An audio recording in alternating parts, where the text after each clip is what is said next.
ప్రయాగ్రాజ్లో 45 రోజుల పాటు జరిగిన ఈ ఆధ్యాత్మిక వేడుక నిర్వహణ సరిగా లేదని, పడవ యజమానులు దోపిడీకి గురయ్యారని సమాజ్వాదీ పార్టీ ఆరోపణలపై ముఖ్యమంత్రి యోగి ఆదిత్యనాథ్ స్పందించారు. మహాకుంభమేళాలో పడవ నడిపే పింటూ మహారా కుటుంబ విజయగాథను సీఎం యోగి అసెంబ్లీలో ప్రత్యేకంగా ప్రస్తావించారు.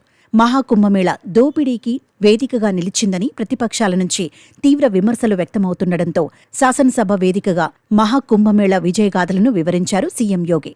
7,500 కోట్ల పెట్టుబడితో నిర్వహించిన మహాకుంభమేళా వల్ల 3 లక్షల కోట్ల విలువైన వ్యాపారం జరిగిందని పేర్కొన్నారు. కుంభమేళా వల్ల హోటల్స్ రంగంలో 40,000 కోట్లు, ఆహారం, నిత్యావసరాల రంగంలో 33,000 కోట్లు, రవాణా రంగంలో 1.5 లక్షల కోట్ల వ్యాపారం జరిగిందని సీఎం యోగి తెలిపారు.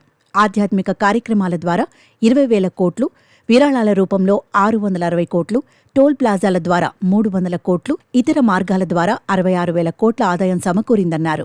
ముఖ్యంగా గంగామాత ఆశీర్వాదంతో మహాకుంభమేళ సందర్భంగా 45 రోజుల్లో 30 కోట్లు సంపాదించిన పడవల వ్యాపారి కుటుంబం గురించి ప్రత్యేకంగా వివరించారు. ఇంతకీ వారి కథ ఏంటో తెలుసుకుందాం.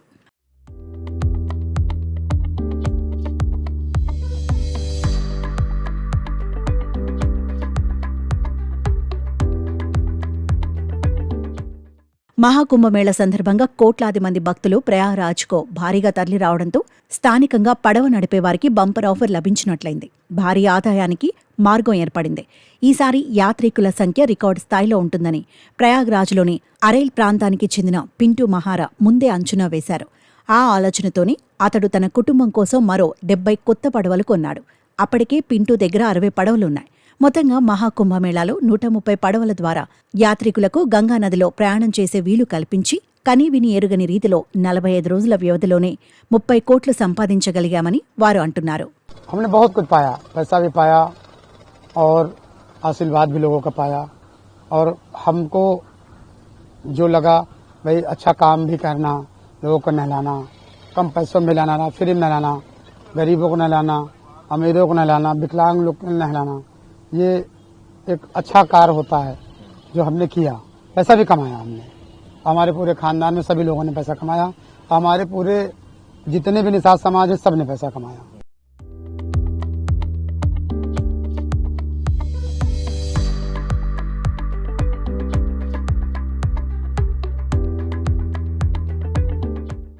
నిజానికి పింటూ మహారా కుటుంబం ఆర్థిక పరిస్థితి మహాకుంభమేళా ముందు వరకు దారుణంగా ఉండేది.